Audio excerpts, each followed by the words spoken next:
Ang title po ng message natin ngayong umagang ito is Praying on Covenant Ground. Sa pagpapasimula po natin ay gusto kong ipaalala muna sa bawat isa yung pong konteksto ng Daniel. Yung unang bahagi po ng aklat po ni Daniel, ito po ay kwento tungkol sa pagliligtas ng Diyos. Pagliligtas niya doon po sa kanyang mga hinirang, para po ipaalam niya doon sa kanyang bayan ng Israelita na noon ay nasa exile po sila sa Babylon, na siya pa rin ay makapangyarihan. Siya pa rin ay namamahala at kaya niyang iligtas ang kanyang bayan mula po doon sa mga paganong empires. Nakita po natin ang pagliligtas, yung unang bahagi po ng Daniel, yung pagliligtas ng Diyos, halimbawa sa mga kaibigan ni Daniel, si Shadrach, Meshach, Abednego, at then niligtas po ng Diyos si Daniel sa mga leon. At so yun po ang unang bahagi, yung pagliligtas ng Diyos para po sabihin niya sa kanyang bayan na bagamat nandun sila sa isang pagan empire, siya ay makapangyarihan pa rin. Now, sa pangalawang bahagi po ng Daniel ay mga propesiya naman. Yan po ay nagsimula sa chapter 7 hanggang sa dulo po, hanggang sa chapter 12, ay mga propesiya po yan regarding the future. Again, para po ipaalam ng Diyos sa kanyang bayan na siya pa rin ang may hawak ng future at may kapangyarihan siya. At sila, bagamat sila ay nasa exile sa Babylon, ay nasa plano pa rin sila ng Diyos. Baga sa radar, nasa radar screen pa rin ang Israelita, ang bayang pinili ng Diyos, sa plano po ng Diyos. Kaya from Daniel 7 to Daniel 12 ay ang future events. Pinapakita po ng Diyos kay Daniel kung anong mangyayari sa future, at doon ay nandun pa rin ang Israelita. Okay, sa future, ang future nila ay nasa kamay pa rin ng Diyos. Halimbawa, doon po sa chapter 2, pinakita po ng Diyos kay Daniel yung statue ng 5 kingdoms. Yung 5 kingdoms pong yon, ang pinakahuli doon ay nandoon dumating ang Panginoong Kristo. Okay, doon naman sa chapter 7 ay pinakita po kay Daniel yung 4 na beast. Okay, and then yung Ancient of Days at saka po yung Son of Man. Okay, dun sa chapter 8 naman ay pinakita po ng Diyos yung vision about the ram and the goat.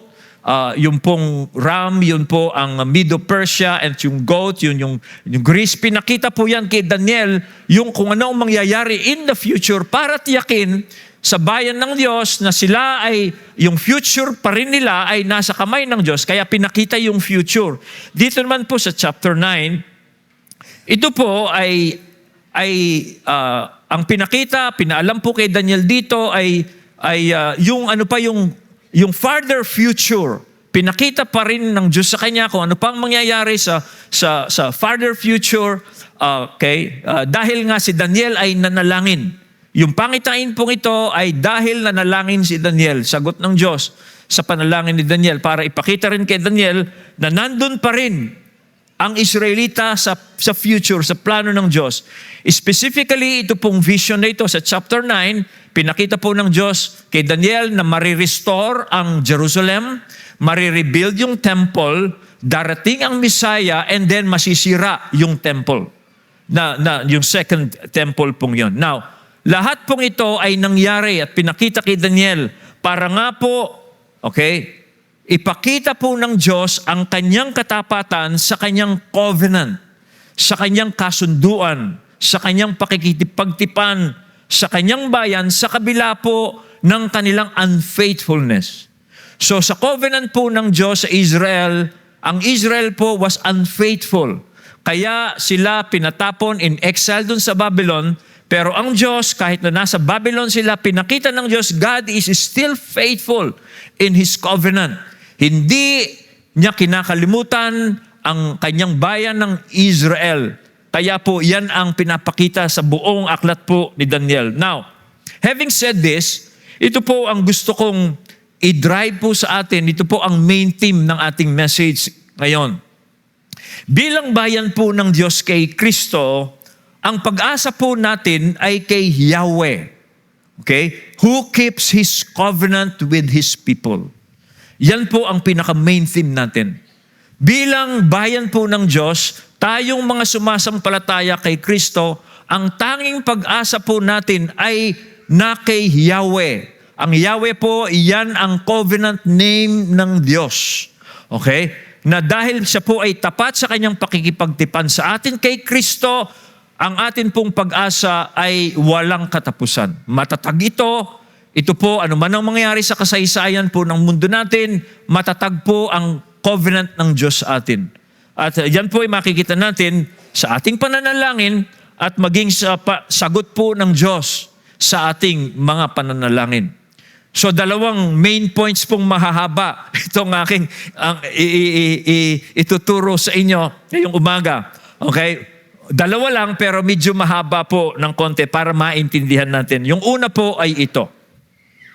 Ang mga panalangin po natin ay dapat pong nakabase sa mga pangako ng Diyos. That's the first lesson. Our prayers should be based on God's promises. Okay? Kung mananalangin man po tayo para maging effective po ang panalangin natin, kailangan nakabase sa mga pangako ng Diyos ang mga kahilingan po natin sa Kanya. Now, bilang bayan po ng Diyos, tayong mga sumasampalataya kay Kristo ay meron pong tayong covenant sa Diyos. O ang Diyos may covenant sa atin through Christ na Kanya pong rinatify in Jesus' blood, in Christ's blood. Kaya po yung prayers natin ay kailangan nakabase doon sa covenant ng Diyos sa atin through Christ. At yan po ay makikita natin sa buhay ni Daniel. Yan ang unang lesson makita natin sa prayer po ni Daniel. Now, pansin po ninyo, si Daniel po, yung kanyang panalangin dito, buong chapter 9 po, yung unang bahagi is Daniel's prayer. Yan pong panalangin niyan ay nakabase po sa pagtupad po ng Diyos sa kanyang ipinangako sa kanila bilang kanyang bayan. Now, si Daniel po, makita natin, ay naengganyo siyang manalangin dahil during that time ay meron ng developments sa history po ng Israel, sa history po ng Babylon, sa history ng Medo-Persia, in that region. Nakita po ni Daniel yung developments. Kaya naengganyo siyang manalangin. Ano po ba ang nangyayari noon? Kasi nakita niya na natutupad na yung ipinangako ng Diyos sa kanila na 70 years lamang silang magiging exile doon sa Babylon. At dahil po, during that time, tinalo na po ni Cyrus, yung pong hari ng Medo-Persia, ang Babylon. At nung pong nangyayari na yung developments na yon, naalaman po ni Daniel, yung pong isinulat ni Jeremiah, kaya yun po ang nag-engganyo sa kanyang manalangin. Ito po ang sabi sa verse 2. Sabi niyan, I, Daniel, understood from the scriptures according to the word of the Lord given to Jeremiah the prophet that the desolation of Jerusalem would last 70 years. Kaya po nung makita ni Daniel yung po mga developments na yun po ang nag-udyok sa kanya na manalangin. Kaya mabasa natin doon sa mga sumunod na talata, sabi niya, Then I turned my face to the Lord God by prayer and pleas for mercy. So yun po ang nag-udyok. Now, dito po makita natin, ang Diyos po, sa kanyang pagtupad, malapit na niyang ilang taon na lang, nagkalkula si Daniel, alam niya yung sinabi ni Jeremiah, kaya si Daniel yun ang nagudyok sa kanya para po manalangin. Now, pansinin niyo, yung pagtupad ng Diyos sa kanyang pangako, hindi yun ang naging dahilan o naging excuse ni Daniel para hindi siya mag-pray. Okay, minsan kasi sa atin, sa halip na lalo tayong manalangin dahil ang Diyos tinutupad niya yung kanyang mga pangako. Sasabihin pa ng iba, tutuparin na pala ng Diyos yung pangako niya, bakit pa ako magpe-pray? No. Hindi ba ninyo alam na kasama po sa pagtupad ng Diyos na kanyang sinabi yung sa complex answer ng Diyos. Yung pong complex answer ng Diyos to His promises, part po ang prayer. Bahagi yan. At yun ang ginawa ni Daniel. Kaya sabi niya, noong nakikita kong natutupad na yung sinabi ng Diyos, 70 years lang ang lalagi ng Israel doon sa Babylon, that prompted me to pray. Then I turned my face to the Lord by prayer, please, and fasting. Sabi po niya. Kaya po dito makita niyo, sa instead po na manahimik si Daniel, mas lalo po siyang naging masigasig. Nag-fasting po siya, nagsuot siya ng kasuotang ginagamit po ng talagang sincere, meron sa sackcloth, tapos po talagang siya, nag-aayuno sila para i-claim pa niya yung katuparan ng pangako ng Diyos. So, ang point po dito mga kapatid ay ito. Tandaan ninyo, bahagi po ng katuparan ng mga pangako ng Diyos ay yung mga panalangin natin. Kaya po pag nagpipray tayo, lagi nating binabase yung prayer natin doon sa mga pangako ng Diyos. Part po ng complex answer ng Diyos sa sa katuparan ng kanyang word are our prayers. Tandaan po natin yan. So, si Daniel po, marahil alam po niya, so alam niya, ito pong sinabi ni prophecy ni Jeremiah. Gusto kong basahin yon, yung nakita niya kay Jeremiah. Sabi niya, this whole country will become a desolate wasteland, talking about the land of Israel. And these nations will serve the king of Babylon 70 years. And then sa verse 12, but when the 70 years are fulfilled, I will punish the king of Babylon and his nation, the land of the Babylonians for their guilt, declares the Lord, and will make it desolate forever. Yun ang nabasa ni Daniel. At nung nakikita niya yung development, nag-pray siya mga kapatid. Nag-pray siya. And most probably, alam din po ni Daniel yung prophecy ni Isaiah regarding Cyrus. Si Cyrus, siya po ang tumalo sa kingdom of Babylon. At nung nakita ni Daniel, ito ang nangyayari, itong nabasa po niya regarding Cyrus. Okay? I will raise up Cyrus in my righteousness.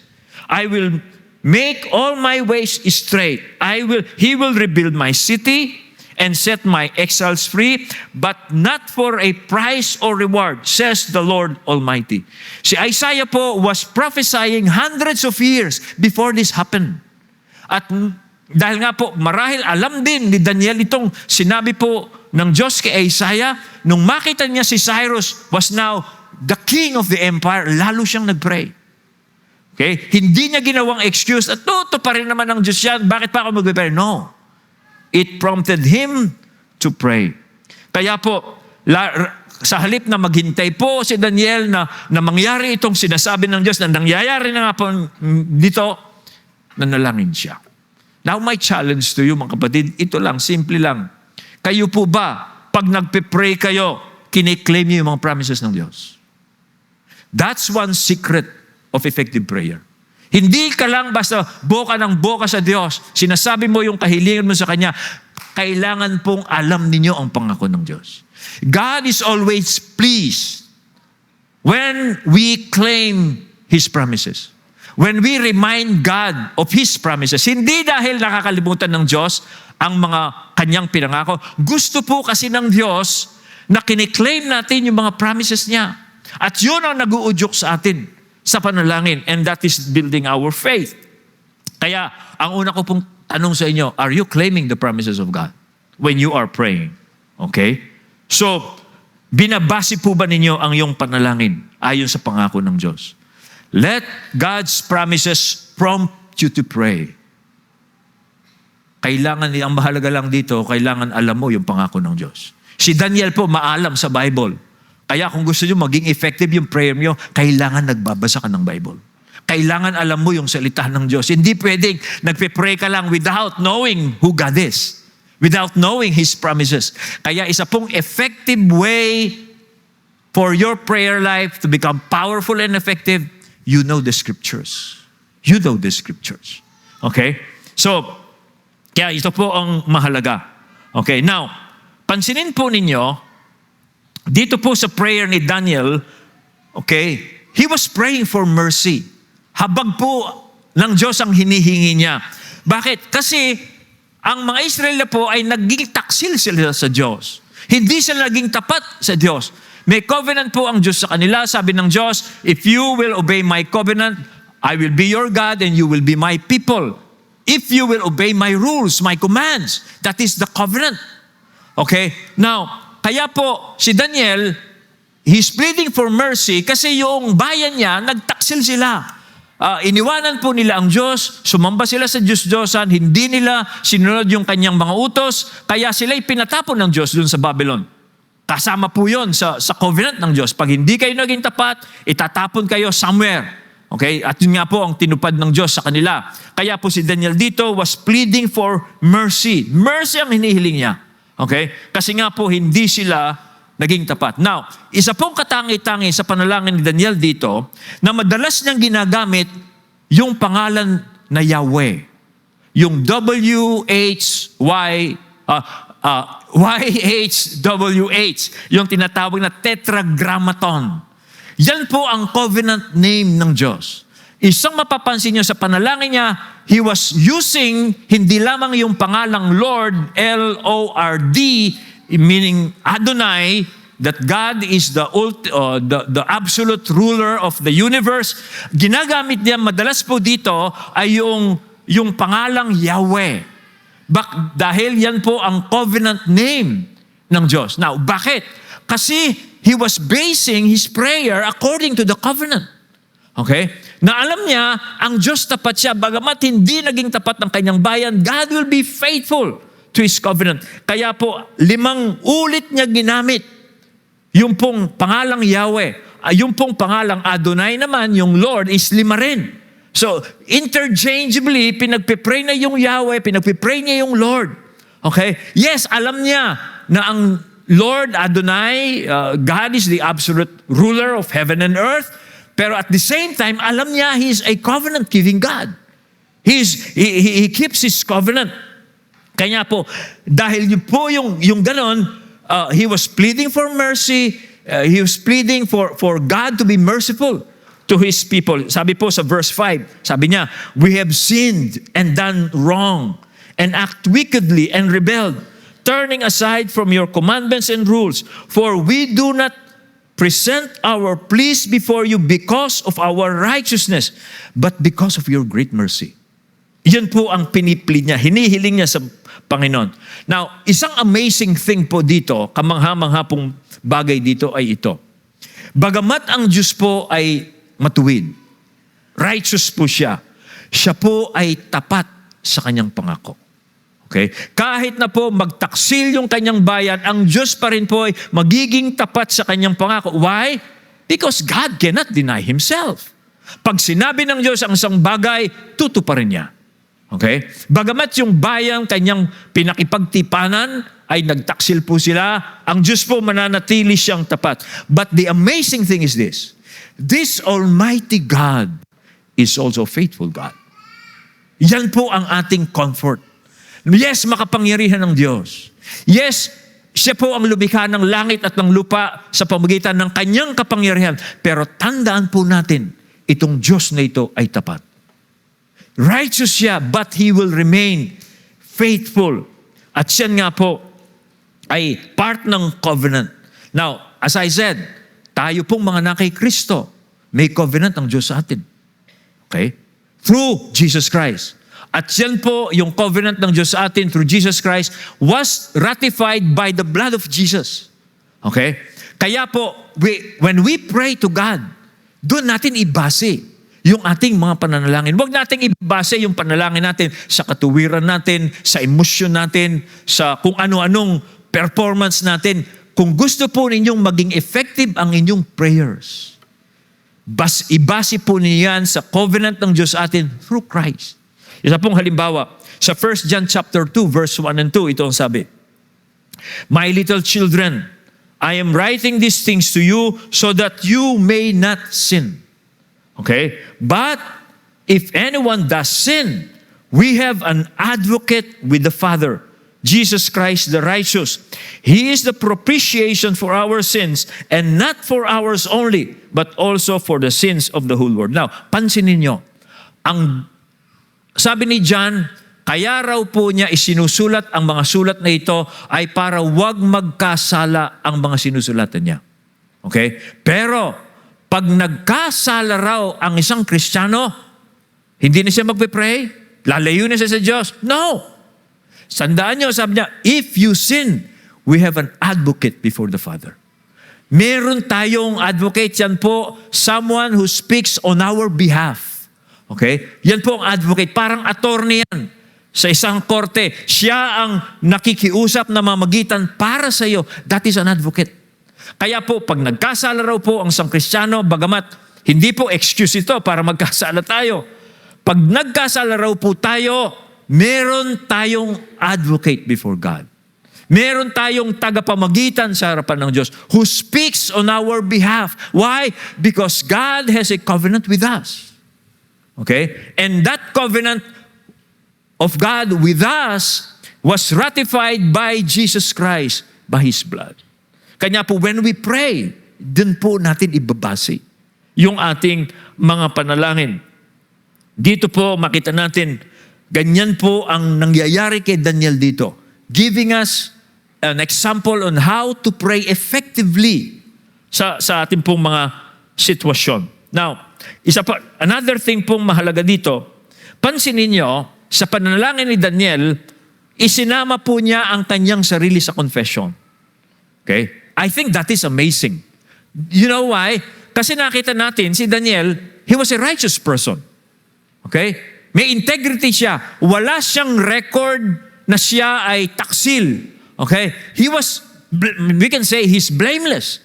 Pero nung pong nagpe-pray siya, kasama siya. Nung kinukonfess niya yung kasalanan ng kanyang bayan, hindi po niya iniitsipwera yung kanyang sarili. In fact, pansinin yung prayer niya, bawa sa verse 5 ng chapter 9, we have sinned. We have sinned. Sabi niya, nagkasala po kami sa iyo. Sabi, and then, we do not present our pleas before you. We have sinned. I am included.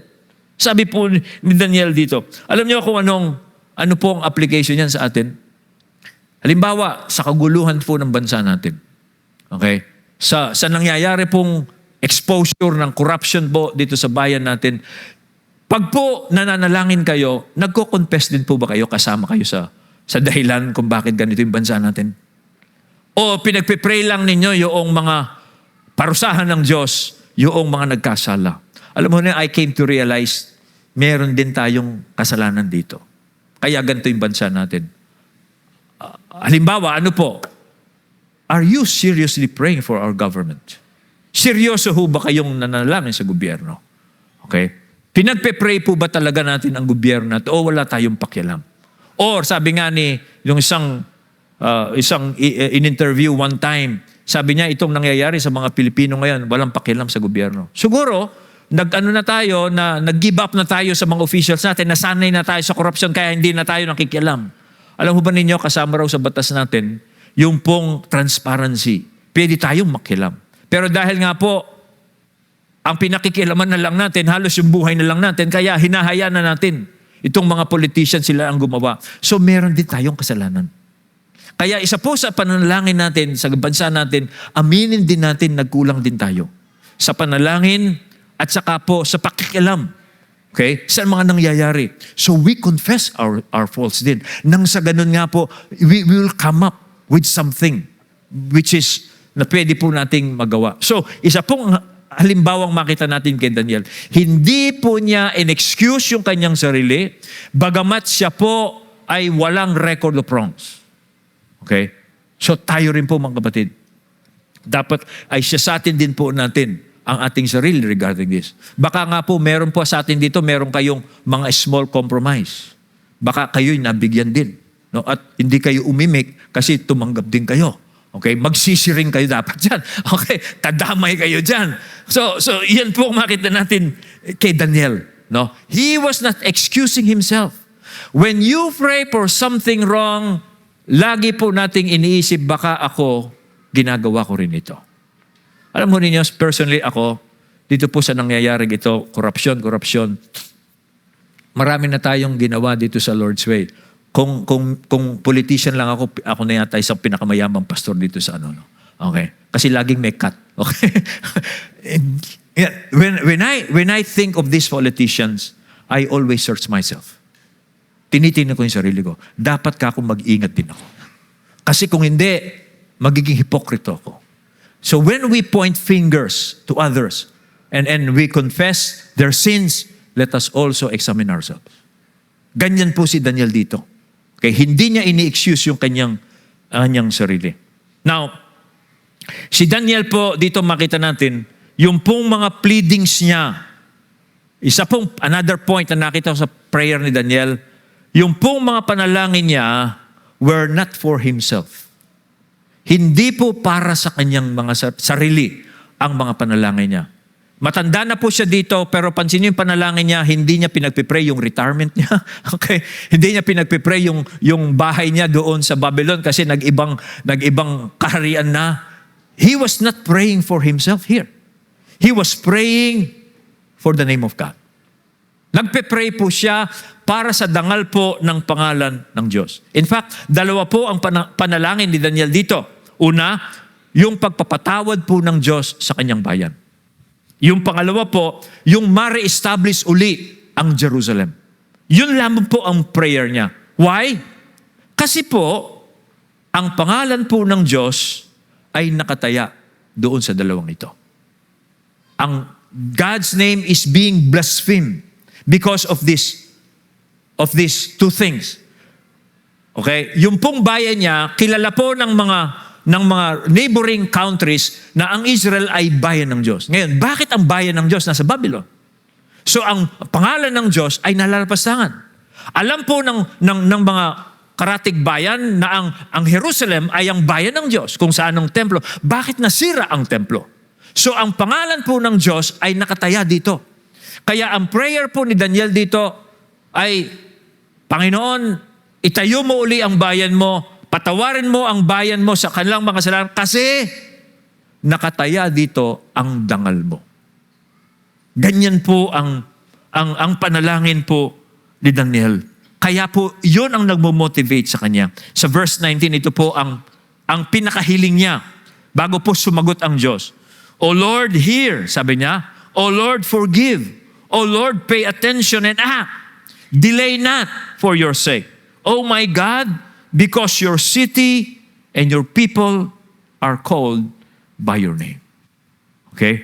Now, ang dali ng application dito, no? Ang application po dyan ito eh. Tayo po ba pang nagpe-pray tayo, concern tayo sa honor ng Diyos? Pag po ba nagpe-pray kayo, naka-inline po ba ito sa concern din ng Diyos? O concern lang ninyo yan? Lagi lang ninyong pinagpe-pray, ganito. Pero parang hindi connected sa concern ng Diyos. Okay? Sino po ang nagpe-pray? Meron kayong hinihiling sa Panginoon kasi nakataya dito ang dangal ng Diyos. Dito makita natin mamaya, dahil po ganon ang panalangin ng Daniel, mabilis ang sagot ng Diyos. Pero gusto ko lang papag-isipin po kayo sa mga panalangin ninyo. Are your prayers in line with God's concern? Okay, alam mo niyo kaninang umaga o kagabi, I just want to make a confession sa inyo.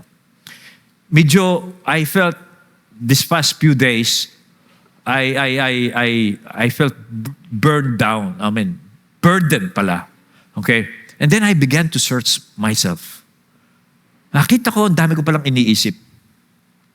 Yung Vision 100, iniisip ko yung church planting natin, iniisip ko yung mga ganito, ano gagawin natin. And then meron pa akong tinuturo ang mga pastor every Tuesday na matatapos na po sa Tuesday na ito. And then hindi ko alam, medyo parang mabigat na. And then kaninang umaga, maaga akong nagising, 5:45, maaga na po. Actually, maaga akong nagigising. Pero kanina pinili kong bumangon because I want to pray. At iniisa-isa ko po yung nung nagpe-pray na ako, parang pinapakita sa akin ng Diyos, bakit ako nabibigatan? Napansin ko, I am thinking of these things. It's not about myself. It's about the church. So, hanggang sa isa-isa ko pong dinala sa Diyos yan, and then I came to realize, I'm not praying for myself. My concerns are in line with God's concern.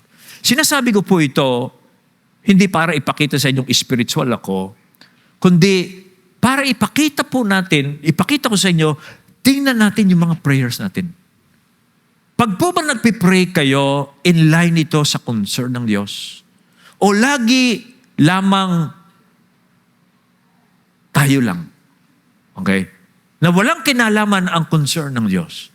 I think we have to re-examine our prayers. Kailangan po umabot tayo doon po sa concern natin, yung concern po ng Diyos. Alam niyo kung bakit? Kasi ang Diyos may plano rin eh. May purpose din po ang Diyos. Ganito po ang nakita kong illustration regarding our prayers. Ang prayer daw po ay tulad ng isang soldier na inilagay po sa isang lugar na meron siyang radio directly connected to the commander-in-chief sa headquarters. Now, ang role po ng soldier na yon, kaya binigyan siya ng radio directed to the commander-in-chief, ay para po mag-update siya sa nangyayari sa giyera, makinig siya ng strategy na manggagaling sa headquarters para po i-implement nila sa kanilang strategy. Now, what if yung soldier na yon, ginamit niya yung radio para lagi siyang mag-request doon sa headquarters ng masarap na pagkain, ng malambot na higaan? What if ganun ang ginawa niya? Hindi siya nagtatanong, ano po ba ang strategy sa gera? Ito po ang update ngayon sa gera. What if ginamit niya yung radio na yon para lang sa sarili niya? What will happen? Well, ganyan po ang Kristiyanong nagpe-pray lamang na meron siyang direct line to heaven. Pero ang lagi lang niyang pinagpe-pray, Lord, I want this. I want this. I want this. I want to live a comfortable life. Pero po, yung pong plano ng Diyos, yung pong layunin ng Diyos, hindi niya isinasama. Well, mga kapatid, isa pong challenge po sa atin is examine our prayers. Okay? Ang totoo po, as you are growing in faith, nagpe-pray na po kayo, hindi sa sarili nyo. Isang kapatid po, this week, pumunta sa office ko, Pastor, sabi niya, alam mo, napansin ko, pag nagpe-pray ako ngayon, hindi na sa akin. No? Pinagpe-pray ko yung pamilya ko, pero hindi ko na masyadong ang pinagpe-pray ko ngayon yung ministry ko. And lately, Pastor, sabi niya, kinausap ako ng team leader ko. Hinihingi niya yung mga papers ko. Kasi sasubmit niya raw ako for promotion. Pastor, hindi ko man hinihingi yun. Sabi niya. Now, the challenge. Kayo po mga kapatid, pag nagpe-pray kayo, concern ho ba kayo sa concern ng Diyos? Or yung concern lang ninyo ang lagi niyong sinasabi sa Diyos? Now, maging matalino po tayo mga kapatid. Okay? Maging mapagsiyasat po tayo mga kapatid. So, iyon po ang first point. Our prayers should be based on the promises of God. Yun po ang una. Now, yung pangalawa po ay kagaya rin ito. And this is the second point. God shows His faithfulness to His covenant when He sends the Messiah. Yung una, ang Diyos ay tapat po sa Kanyang tipan, kaya pag nanalangin tayo, nakabase sa Kanyang pangako at tipan. Yung pangalawa naman pong point ay ito. Ang Diyos po, ipinapakita niya yung Kanyang katapatan sa Kanyang tipan when He sends the Messiah. Now, sa sagot po ng Diyos kay Daniel, sa kanyang panalangin, pinakita po ng Diyos sa kanya yung future ng kanyang bayan. Pero in a much larger context. Dito makita yung sinasabi ko po sa inyo, kailangan pag nag-pray ka, ayon yan sa plano ng Diyos. Kasi ang Diyos po, pag sumagot po ang Diyos, hindi lamang niya tutugunin ang iyong panalangin, kundi ilalagay niya in a proper context. Dito po sa sagot po ng Diyos kay Daniel, pinakita po ng Diyos ang future ng kanyang bayan in a much larger context. Tungkol po sa plano ng Diyos sa sanlibutan. Specifically, the coming of the Messiah. Now, tingnan po ninyo. Dahil po ang prayer po ni Daniel ay in line sa purpose po ng Diyos at sa timing ng Diyos, sumagot po ang Diyos swiftly. God answered Daniel's prayer swiftly. Look at verse 21. Sabi po ni Daniel, while I was speaking in prayer, the man Gabriel, whom I had seen in the vision at the first, came to me in a swift flight at the time of the evening sacrifice. Dahil naka-inline yung prayer ni Daniel. Okay? At timing yung prayer ni Daniel, sumagot ang Diyos swiftly. Ang bilis, sabi ni Daniel. Now, in fact, magsisimula pa lang si Daniel sa kanyang panalangin, sumagot na ang Diyos, nag-utos na ang Diyos sa sagot. Sabi niya sa verse 23, at the beginning of your pleas, ito sabi ni Gabriel, at the beginning of your pleas for mercy, a word went out, and I have come to tell it to you, for you are greatly loved. Simula pa lang siyang mananalangin, nag-utos na ang Diyos, sagutin niyo yan. Kaya isinugo niya si Gabriel, at si Gabriel naman, swiftly, pumunta siya. Why? It was timing. It was according to God's will. At ano po ang sinabi ng Diyos through Gabriel kay Daniel? I'm giving this answer to you because you are greatly loved. Okay? Dahil ikaw ay isang mahal na tao. You are greatly loved. Sa ibang translation, you are highly favored. Si Daniel raw po ay tulad ng isang precious treasure na dinidesire. Okay? Siya ay dinidesire ng Diyos. Okay? Tulad daw siya ng mamahaling treasure na talagang dinidesire siya ng Diyos. He's loved by God. Why? Because His desires are in line with God's desire. Okay? Yung pong desire ni Daniel ay para po sa honor ng Diyos at para po sa cause ng Diyos. Wow! Ang sarap yata no, mahal ka ng Diyos. No? Na ang Diyos, handa niyang sagutin ang prayer mo kasi in line with His plan. Hindi ka lang nakafocus sa maliit mong mundo, kundi yung prayer mo, it will expand His plan. Okay? It will expand His plan. So, dito po makita natin. Now, sa sagot po ng Diyos kay Daniel, sinabi po niya ang plano niya sa Jerusalem. Okay? And then, yung temple. And then, yung pagdating ng Messiah, in-explain po yan. Okay, tatlo po ang sinabi po. Tatlo ba? Tatlo. Okay, tatlo ang sagot po ng Diyos kay Daniel. Ang request ni Daniel ganito, dalawa. Patawarin mo kami, establish mo muli ang bayan mo. Nung sumagot po ang Diyos, tatlong prophecy ang sinabi po ng Diyos sa kanya. At pinakita po ng Diyos, ito mangyayari in the future because you have asked this. Una, Jerusalem will be rebuilt. Okay? Muling itatayo ang Jerusalem even in troubled times. Yan po ay mababasa natin sa verse 25. Babasahin ko po. So, you are to know and understand that from the issuing of a decree to restore and rebuild Jerusalem until Messiah the Prince, there will be 7 weeks and 62 weeks. It will be built again with streets and moat even in times of distress. Yan po ay natupad. Lahat ng prophecy ito, natupad na po yan. Isang dahilan kung bakit kaya tayo naniniwala sa Bible dahil pag sinabi ng Diyos, nangyayari. Ito po yung nangyari.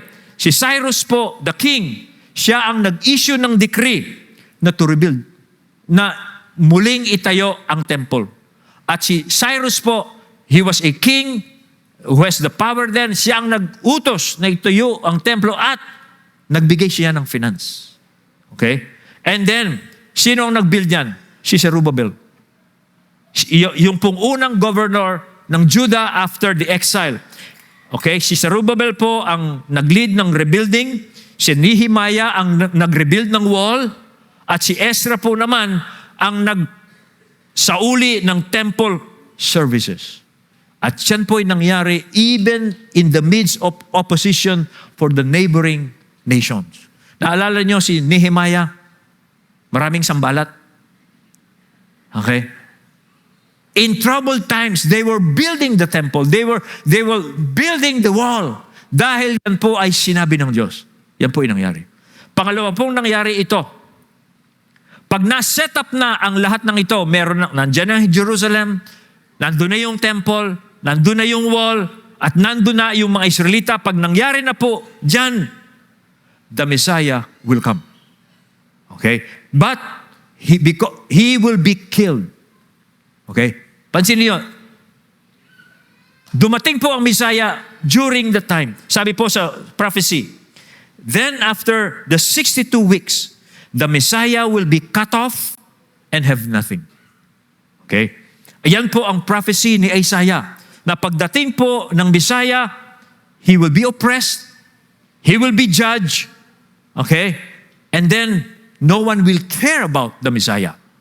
Yan po ang prophecy na pinakita ng Diyos kay Daniel, at again, natupad na rin po yan. Okay? Yung pong 62 weeks na binabanggit dyan plus 49 weeks, yan po mga kapatid ay 483 years. Kung titingnan po ninyo yun sa kasaysayan, this 483 years from Cyrus' decree to the coming of the Messiah. Nakita po ninyo mga kapatid? Yan ay natupad. In answer to Daniel's prayer. At sinabi dyan, desolation. Okay, pangatlo na pala yung sinasabi ko. Yung pangatlo pang natupad, ito pa. After the Messiah will be killed, pag pinatay po yung Messiah, another prophecy, Jerusalem and the temple will be destroyed. At yan po ay nangyari noong pong AD 70 by Emperor Titus, by the Roman Emperor Titus. Yan po ay kasama sa prophecy. Look at verse 26. And the people of the prince who is to come will destroy the city and the sanctuary, and its end will come with the flood. Even to the very end, there will be war. Desolations are determined. Wow. Okay? Nakita ho ninyo? These are all in answer to Daniel's prayer. Pinakita po ng Diyos in a larger context kung anong mangyayari. Yes, I will forgive your people. I will build the city. Pero ito pa ang mangyayari. Pinakita po ng Diyos sa kanya. Yung pong pagkatapos pong na-destroy ni Emperor Titus, yung pong temple and Jerusalem, sabi po dyan, desolations are determined to your people. Yung pong mga Hudyo, nag-scatter na sila around the world. From AD 70 until sa 21st century, 1948, doon lang bumalik ang mga Hudyo sa Israel. All these are in the prophecy. At yan po ay sagot ng Diyos sa panalangin ni Daniel. So mga kapatid, ang point po dito ganito. Pag po nag-pray tayo at in line po with God, ang focus po niyan, hindi tayo. Yung katuparan ng pangako ng Diyos. Kaya yung prayers po natin, pansinin nyo, baka ang hinihil lang na, Panginoon, magka-boyfriend na sana ako. Panginoon, sana po. Parang, yes, pwede yan. Pero kailangan in line sa plano ng Diyos. Kasi may plano rin ng Diyos. Okay? May layunin din ng Diyos sa mundong ito. Hindi umiikot ang mundo sa atin. Kundi umiikot ang mundo ayon sa plano ng Diyos. At ang panalangin natin, mga kapatid, ginagamit ng Diyos yan. Okay? Ginagamit po ng Diyos yan. So, sa lahat pong ito, yung 30 prophecy ito, ang focus po niyan ay ang Messiah. The focus is the Messiah at yung pong pagdating ng Messiah. Why? Because meron pong plano ang Diyos. May misyon ng Diyos dito po sa mundo natin. Why? Because He has a covenant with His people. Dahil meron po siyang pakikipagtipan sa kanyang bayan ng Israel. Okay? Kaya po, sinugo niya ang Messiah. So, ang tanong natin, ano ang inaccomplish ng Messiah?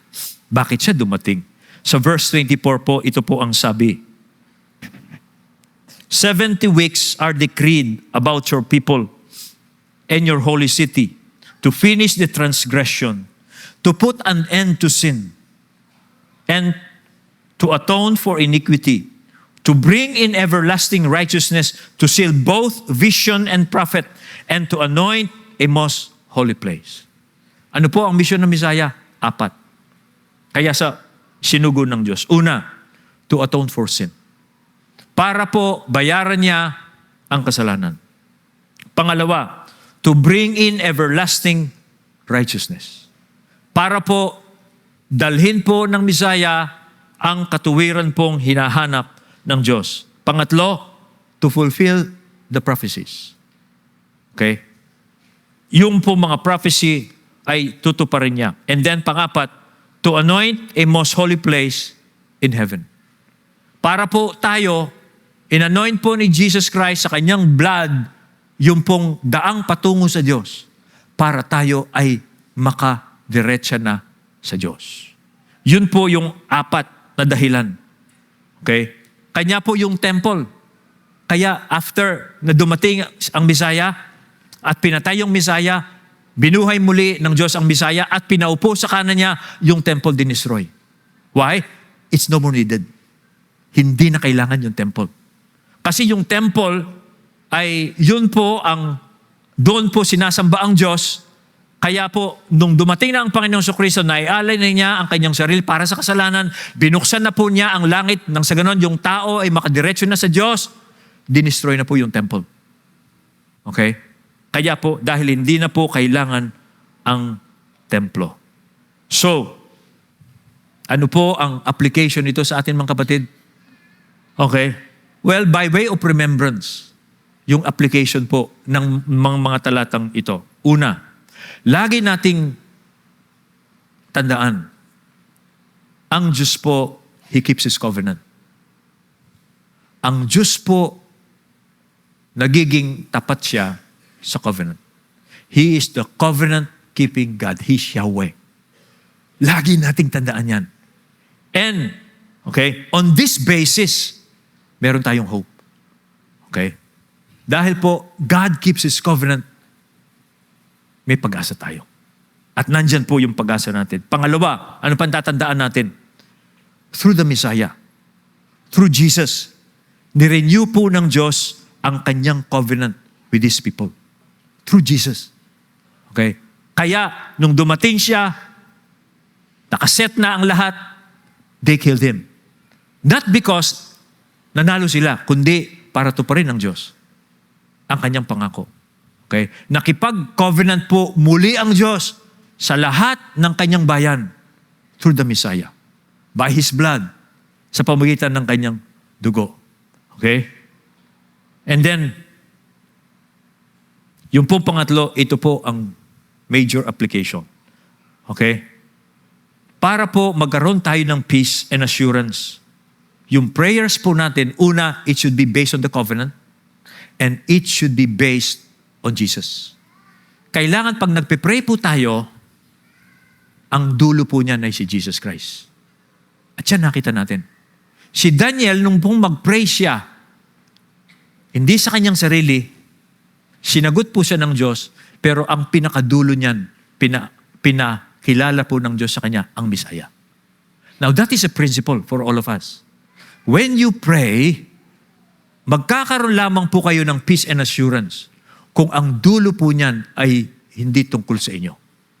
Kundi ang pananampalataya ninyo, ang inyong pagtitiwala, ang inyong focus ay nasa kay Jesus. That's the sure thing that you will have peace and assurance. When your prayers are in the Messiah. Ito po ang verse na naisip ko na tingnan po niyo. Philippians 4:6-7. Okay? Tingnan po ninyo kung itong verse na ito. Sabi po ni Paul, do not be anxious about anything, but in everything by prayer and pleading with thanksgiving, let your requests be made known to God. And then, look at verse 7. And the peace of God, which passes all comprehension, will guard your hearts and minds in Christ Jesus. Look at the principle. Huwag ka raw mabalisa sa anumang bagay, kundi sa lahat ng bagay na ikinababalisa mo, ipaalam mo sa Diyos ang iyong kahilingan na may pasasalamat. At pag yan ay yung ginawa, the peace of God, which transcends all understanding will keep your hearts in Christ Jesus. Anong dulo? Si Jesus. Hanggat ang panalangin po natin, mga kapatid, hindi yan nakafocus kay Jesus. Hindi tayo na-focus kay Jesus sa kanyang plan, sa kanyang sovereignty, sa kanyang power. Hindi tayo magkakaroon ng peace. Tandaan po yung prinsipyo yan. Napakahalaga yan sa panalangin. Okay? So ulitin ko. Prayers natin, they should be based on the promises of God. Pangalawa, our prayers should be based on God's covenant with us through Jesus Christ. Okay? And then thirdly, ang prayers natin, ang pinakadulo niyan, dapat nakafocus tayo kay Jesus. Kung hindi, we will not have assurance. We will not have peace. Kaya tingnan mo yung panalangin mo. Tingnan mo yung panalangin. I will end with this story that I read. Si Charles Spurgeon. Si Charles Spurgeon daw po, he's a 19th century great preacher. Nung daw pong bata siya, he was trying to connect with God in his prayers. So, he was pleading, he was crying, tapos talagang nagpe-perform siya para tanggapin siya ng Diyos. Pero pakiramdam niya, parang hindi effective yung prayer niya. Hanggang na-realize niya na hindi nakadepende sa kanyang performance yung prayer niya. Hindi nakadepende sa kanyang pagluha, kalungkutan, o hirap ng damdamin. So ganun ang unang paraan niya para ipadaman niya sa Diyos yung kanyang sincerity prayer. Hanggang na-realize niya, hindi tayo tinatanggap ng Diyos by our tears. God will not listen to us by our feelings until he realized God will only accept us through Christ. Sa pamagitan ni Kristo. So hanggang binago niya yung prayer niya. Alam niyo, until he came to realize, sabi niya, ang pagtanggap pala ng Diyos sa atin, hindi kung umiiyak tayo. Ang pagtanggap ng Diyos sa atin, yung pakikinig ng Diyos sa atin, hindi yung nafi-feel natin. Sabi niya, I realize, kaya tayo tinatanggap ng Diyos because of Christ. Dahil kay Kristo. Dahil si Kristo, siya ang nagbayad ng kasalanan natin. Dahil si Kristo, siya ang nagbukas ng pintuang patungo sa Diyos. Dahil si Kristo, siyang namamagitan sa atin. Kanya, ang dulo ng panalangin natin, focus kay Christ. Doon lamang tayo makakaramdam ng kapayapaan. Subukan po ninyo ito, mga kapatid. I want you to level up on your prayers. Huwag po kayong mananalangin na pansarili lamang. Lagi niyong hanapin yung layunin ng Diyos sa prayers niyo. Masarap manalangin na yung sinasabi mo sa Diyos, concern niya. Hindi mo lang concern. Of course, God is concerned with our concerns. Pero hindi yan ang dulo. Tandaan niyo, may plano pa rin ng Diyos sa mundong ito. Kailangan yung mga prayers natin. Titingnan mo. Okay? At pag po ganon, tulad ni Daniel, shh! Pag nandyan na po, in line na yan, at timing ng Diyos, God's prayer will be swift. Mabilis na po yan. Mabilis na yan. Let us pray.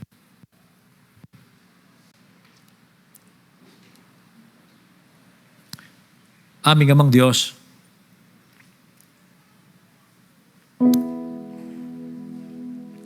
kayo po ang Diyos na tumutupad ng inyong pong pangako. At kayo ang God-keeping covenant God. And your name is Yahweh, the covenant-keeping God. O Diyos, nagpapasalamat kami na meron kaming katiyakan sa iyo dahil kayo po ang Diyos na tapat. Panalangin ko po sa bawat isa sa amin naway lagi naming pinapansin ang mga panalangin namin kung ito ay umaayon sa iyong mga pangako at umaayon ito sa inyong covenant at umaayon ito sa iyong mga layunin. Maalis po sa amin yung mga selfish prayers na gusto naming umiikot ka sa aming buhay, hindi yung kami ang umiikot sa iyong mga plano. O God, sa amin pong Vision 100, na nais namin gawin ang kalooban mo. Panalangin ko pong kaming mga taga Lord's Way, yung mga anak, ay makiisa dito at ipanalangin namin ang mga gawain mo. Hindi lamang yung mga pansariling hangarin lamang namin sa aming buhay, na minsan po nagiging dahilan kung bakit lalo kaming nalulungkot, nadidepress, dahil hindi po ninyo agad sinasagot ito. Pero ngayong umagang ito, tinuturuan mo kami maging sa aming panalangin ay unahin ka namin. Unahin namin ang iyong kaharian at ang iyong katuwiran. At pangako po ninyo, idadagdag na lamang ninyo sa amin ang aming mga kahilingan at panalangin. O Diyos, maraming salamat po na ang aming Panginoong Kristo ay nasa kanan ninyo, naghahari siya, namamagitan po para sa amin. O Diyos, purihin po ang pangalan niyo. Ito ang aming panalangin sa pangalan ni Jesus. Amen.